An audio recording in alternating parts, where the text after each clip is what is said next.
महेश कुमार, ज्ञान निकेतन education care में आपका स्वागत है। आज का जो टॉपिक है इन द अर्लीस्ट सिटीज, यानी आरंभिक जो नगर था उसका जो है अर्लीस्ट किस तरह से उसका जो उत्थान हुआ और उत्थान के साथ साथ जो सिटी बसा, एक बड़ा सिटी का जो निर्माण हुआ, उस सिटी के साथ साथ लोगों की सोच क्या था। तो देखते हैं कि सबसे आरंभिक जो सिटी था, आरंभिक जो नगर बना, वह सबसे पहला था आरंभिक नगर सिंधु घाटी की सभ्यता। तो सिंधु घाटी की सभ्यता सबसे जो एक विकसित सभ्यता था। इस सभ्यता जो है बहुत पौराणिक सभ्यता है। ये सभ्यता संस्कृति के साथ साथ एक पौराणिक अर्लीस्ट जो मैन थे, पिछले वीडियो में हम बताए थे कि पौराणिक काल में जो यानी जो प्राचीन काल में यानी आरंभिक जो मानव थे, उन लोगों के पास जो है विकसित सोच नहीं था सीड्स को प्रोडक्शन करना।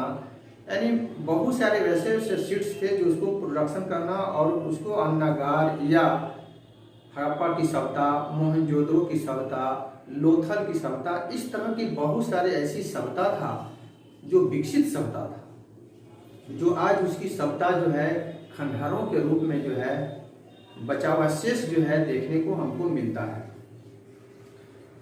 1856 में पाकिस्तान की जो सभ्यता था, सबसे पहले जो है इसकी सिंधु घाटी यानी सिंधु नदी के किनारे जो मानव पहले जो वैसे अर्लीस्ट जो मैन थे, तो नदी के किनारे सिंधु नदी है। ये सिंधु नदी का जो उद्गम स्थल है वह मानसरोवर झील है। वह मानसरोवर झील से जो है यह निकलती है और जिसकी लंबाई 2900 किलोमीटर है और पाकिस्तान से होते हुए यह जो है अरब सागर में गिरती है। यह सबसे लंबी नदी है। लेकिन अब देखते हैं कि सिंधु घाटी में ही लोग जो है बसे, तो उसमें बसने के साथ साथ उनके पीछे जो है हड़प्पा है, पंजाब की सभ्यता, मोहनजोदड़ो, लोथल, कालीबंगा, ये सब सभ्यता विकसित हुआ। लोथल की सभ्यता है, कालीबंगा की सभ्यता है, या तो मोहनजोदड़ो के साथ साथ ले अन्नागार का निर्माण करना। अन्नागार में जो है सबसे पहले जो है सिंधु घाटी सभ्यता की खोज दयाराम साहनी ने 1921 में किया।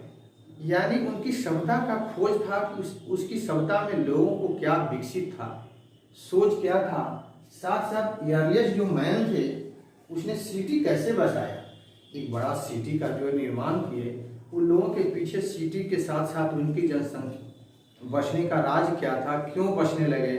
इसलिए कि जब फसल एक जगह, उनकी जो जीवन था वह घुमक्कड़ तरह का जीवन था, यानी खानाबदोश तरह का जो जीवन था, वह खानाबदोश जीवन को जो है वह चेंजिंग करना, यानी चाहते थे कि हम अपने जीवन को परिवर्तन करें। तो अस्थायी रूप से ही रहने पर बचने से उसके जीवन में परिवर्तन होता है।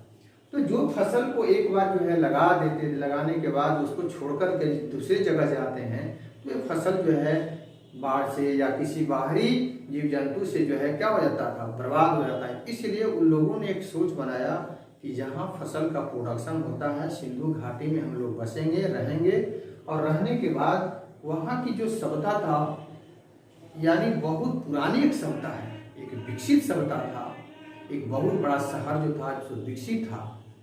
जैसे गुजरात में लोथल की सभ्यता है, पंजाब में जो है पंजाब की सभ्यता, यानी पंजाब में लोथल, हड़प्पा की सभ्यता, मोहनजोदड़ो की सभ्यता, इस तरह की जो सभ्यता था। जैसे रोम की सभ्यता है, विदेशों में चला, यूरोपीय कंटिनेंट में देखें तो रोम की जो सभ्यता था वो भी एक विकसित सभ्यता था।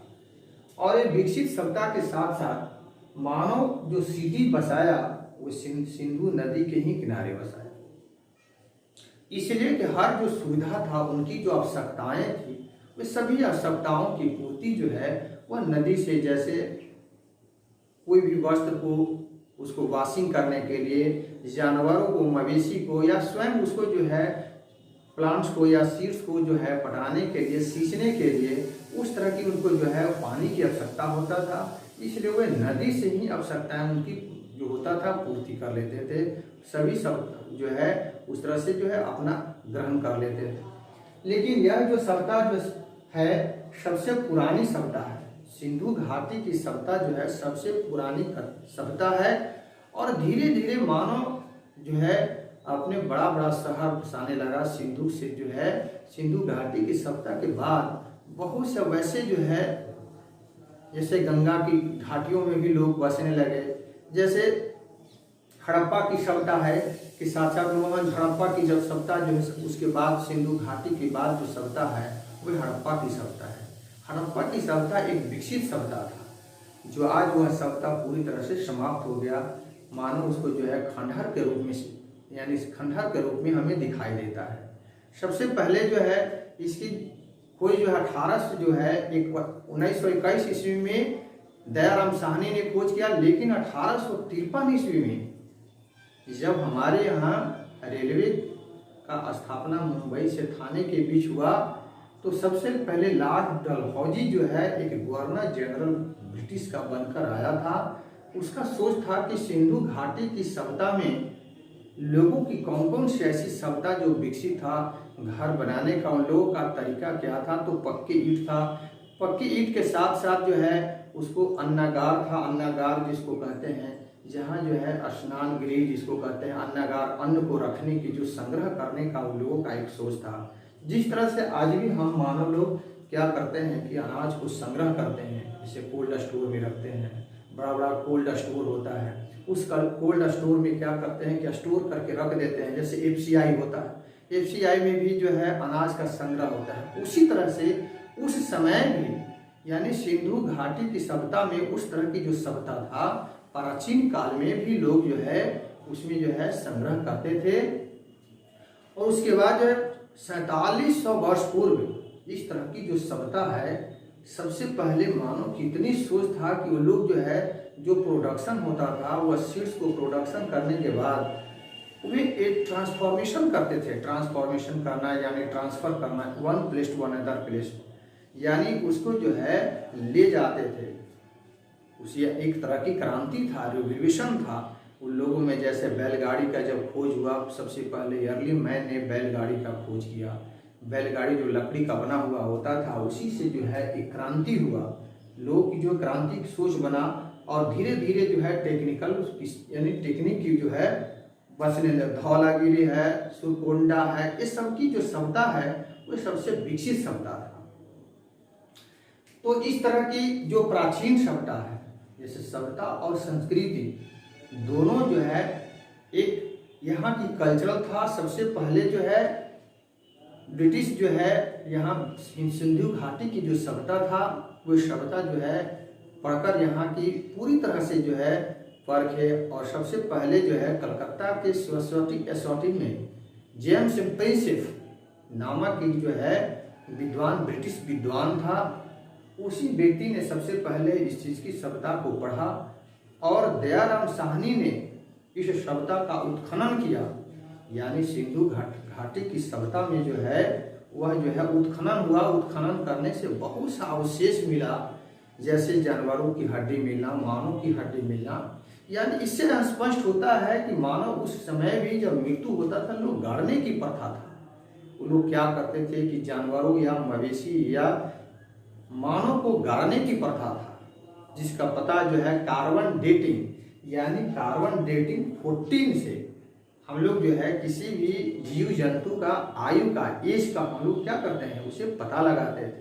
साइंटिस्ट लोग जब उत्खनन किया तो उत्खनन करने से देखा कि इसमें बहुत सारे वैसे वैसे शेष जो है अवशेष जो हैं, जैसे ईंट बना हुआ था। तो मानो उस समय भी सोच था लोगों का कि ईंट बनाने की तरीका उन लोग के पास विकसित था। ईंट बना लेते थे, ईंट बनाकर उसको जो है घर के जो दरवाजे था वो खिड़कियां था, वे दूरी पर यानी सिंधु घाटी की जो नगर विकसित हुआ वो इतना विकसित शहर था कि हर एक आदमी जो है जब घर बनाते थे तो अपने स्पेस को आगे स्पेस छोड़ देते थे कि आने जाने यानी पूरी जो है तरह से संकीर्ण ना हो। और चारों तरफ जो है चहर दीवारी होता था, घर के चारों तरफ चहर दीवारी के साथ साथ उसमें घर में खिड़कियां होती थी। खिड़कियां के साथ साथ जो दो तरह के मेन दरवाजे होते थे, एक पूर्व की ओर और एक पश्चिम की ओर। यानी आज भी हम लोग देखते हैं कि जो सभ्यता है वो लोग ज़्यादातर जो है मानव घर जो बनाते हैं वो लोग उस तरह की सभ्यता में पूर्व और पश्चिम की ओर ही रास्ता होता था। तो इस तरह से जो सभ्यता जो है वो लोग जो है गाढ़े का प्रयोग करते थे। ईंट को उस तरह में सीमेंट तो था नहीं, एक बिग बिल्डिंग का स्टोन का यानी बिल्डिंग जो है बनाने का उन लोगों के पास जो है ज़्यादा टेक्निकल नहीं था। लेकिन जो भी सभ्यता बना और उनकी नाली जो विकसित था, वे छोटी नाली सिंधु घाटी की सभ्यता में जो है छोटी छोटी नाली बड़ी नालियों से जुड़ा हुआ होता था। और बड़ी जो नाली इतनी बड़ी बड़ी होती थी कि मानो उसमें एक गाड़ी तक भी दौड़ सकती, यानी बड़ी बड़ी नालियाँ होती थी। छोटी नाली जो है बड़ी नालियों से जोड़ दिया। उन लोगों का ये भी सोच था कि जो बड़ी नाली का पानी है, जो वेस्ट है, गार्बेज है, उस गार्बेज को जो है नदी में ड्रॉप ना करें, नदी में ना डालें। तो उन लोग आखिर उस पानी को ले कहाँ जाते थे? यानी सिंधु घाटी की जो नगर था, सिटी था, उस सिटी में जो वेस्ट पदार्थ था यानी जो गार्बेज था, कूड़ा कचरा जो होता था, वे बड़ी नाली के साथ निकलकर यानी जो है लैंड में, यानी बड़ा बड़ा जो लैंड होता था, जहाँ क्षेत्रफल लैंड का होता था, उस जगह पर ले जाकर के नहर के माध्यम से, नाली के माध्यम से उसको ड्रॉप करके गिराते थे। कितना बड़ा सोच था जो आज हम उसकी सभ्यता से आज की सभ्यता में हम तुलना करें तो बहुत पीछे हैं। इसलिए कि आज की जो मानव है, जो भी इंडस्ट्रियल एरिया बनता है, उसकी जो गार्बेज होता है या वेस्ट पदार्थ हम नदी में ही डाल देते हैं, नदी में डालते हैं। जैसे गंगा के किनारे बहुत सा बड़ा बड़ा वैसा सिटी है, जैसे दिल्ली है, कलकत्ता है, इस तरह के जो है, जो भी कानपुर है, इसमें बड़ा बड़ा जो इंडस्ट्रियल एरिया है, वे सभी का गार्बेज नदी में ही जाता है और वे वाटर जो है पॉल्यूटेड हो जाता है। वाटर पूरी तरह से जो है गंदा हो जाता है। जैसे यमुना नदी के किनारे ही दिल्ली है। दिल्ली का में जो है जितना भी गार्बेज वेस्ट पदार्थ होता है, ये सभी कहाँ जाता है? वह नदी में जाता है। लेकिन उस तरह की सिंधु घाटी में या मोहनजोदड़ो की जो सभ्यता था, सिंधु घाटी की सभ्यता में, हड़प्पा की सभ्यता में, लोथल की सभ्यता, इस तरह की जो सभ्यता, जो प्राचीन काल की जो सभ्यता था, उसमें मानव का जो है पानी नदी में गिराने, वेस्ट पदार्थ को जो है नदी में गिराने की सोच नहीं था। इसलिए कि उसका वो पानी का यूटिलाइज करते, यूज करते थे, जैसे अपने ही यूज में गिलाते। अपने जीवन में पानी के बहुत मूल्यों का महत्व था, नदी से पानी लाना पीने के लिए। तो इस तरह से जो है वो लोग जो है नदी को सुरक्षित रखते थे। लेकिन आज जो मानो धीरे धीरे जो है उस नदी को हम पूरे गार्बेज को, बड़ा बड़ा सिटी जो है वो सिटी की गार्बेज नदी में ही हम डाल देते हैं, जिससे वह वाटर उसका पॉल्यूटेड हो जाता है और वे उसमें जो है बहुत सारा आर्सेनिक या मटेरियल्स जो है, मिनरल्स जो होते हैं, उसमें डिजोल्व कर जाते हैं। और डिजोल्व करने के बाद जो है ह्यूमन बॉडी पर बहुत सारा ऐसा जो है स्किन डिजीज है या बहुत सारी बीमारियां का जो है उत्पत्ति होता है। तो ईयरली जो सिटी जो बसा, ये बहुत विकसित सिटी था। और उसके बाद जो है 5500 ईयर्स अगो, यानी 5500 वर्ष पहले जो है यह विकसित सभ्यता था।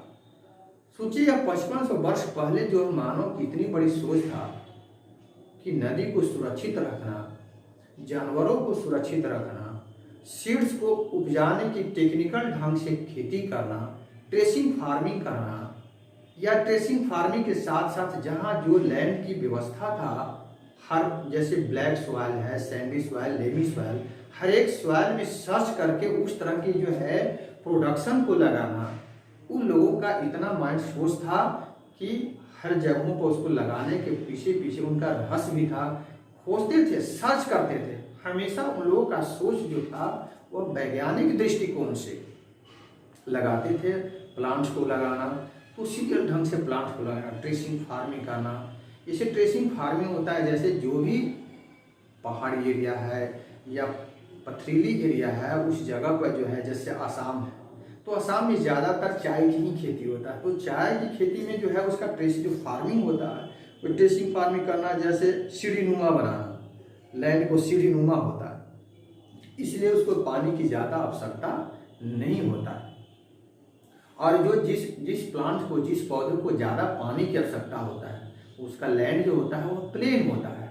जैसे पैडी को देखे, धान की जो फसल है कोई धान की फसल के लिए जो लैंड होता है वह प्लेन होता है। प्लेन इसलिए रखा जाता है कि उसकी पानी इधर से उधर बाहर ना हो, और बाहर हो जाने के बाद जब उसकी पानी सूख जाएगा तो उसका सीड्स यानी प्लांट जो है क्या हो जाएगा, समाप्त हो जाएगा। यानी उसमें जो है फोटोसिंथेसिस करने की जो है ना 4 कंपोनेंट ऑफ फोटोसिंथेसिस, जैसे है क्लोरोफिल चाहिए प्लांट लीव्स में, हमको प्लांट्स में जो है प्लांट की पत्तियों में, पौधों की पत्तियों में हमको क्लोरोफिल चाहिए, वाटर चाहिए। तो वाटर एब्जॉर्ब इन लैंड, यानी प्लांट जो है वाटर को एब्जॉर्ब कहाँ से करता है, लैंड से कर लेता है। Carbon dioxide take in atmosphere, यानी प्लांट जो है कार्बन डाइऑक्साइड को एटमॉस्फेयर से लगता है। सनलाइट जो है सूर्य की प्रकाश से भी जो है उसको बहुत जरूरी है, नेसेसरी है, इसलिए कि जब सनलाइट नहीं होगा तो प्लांट्स जो है अपना भोजन स्वयं वह बना नहीं सकता है। इसलिए इसका 4 कंपोनेंट इम्पोर्टेंस है ना। इसका फर्स्ट कंपोनेंट है वाटर है, sunlight, chlorophyll and carbon dioxide. तो कार्बन डाइऑक्साइड की जो मात्रा है एटमॉस्फेयर में है 0.03%। Carbon dioxide present in atmosphere 0.03%। Nitrogen present in atmosphere 78% and oxygen present in atmosphere 21%। यानी 21% ऑक्सीजन है और नाइट्रोजन की मात्रा 78%। जिस तरह से प्लांट में जो धान की जो फसल होता है उसमें ज़्यादातर नाइट्रोजन की आवश्यकता पड़ता है। नाइट्रोजन जब नाइट्रेट में बढ़ता है डिकम्पोज हो जाता है, उसमें जितने भी वेस्ट पदार्थ होते हैं, खर है, पतवार, जो खाद्य के रूप में होता है उसमें हम डाल देते हैं, लैंड में डालते हैं। उसे जो है मिट्टी के साथ मिक्स कर जाता है, सॉइल में क्या हो जाता है, वो मिक्स करके जो है सॉइल को फर्टिलाइज कर देता है। वो प्रोडक्शन को जो है पूरी तरह से बढ़ाता है, ग्रोथ करता है, बहुत ज़्यादा प्रोडक्शन होता है। तो बच्चों आज की वीडियो में इतना ही है, नेक्स्ट वीडियो में हम आपको बताएंगे। धन्यवाद।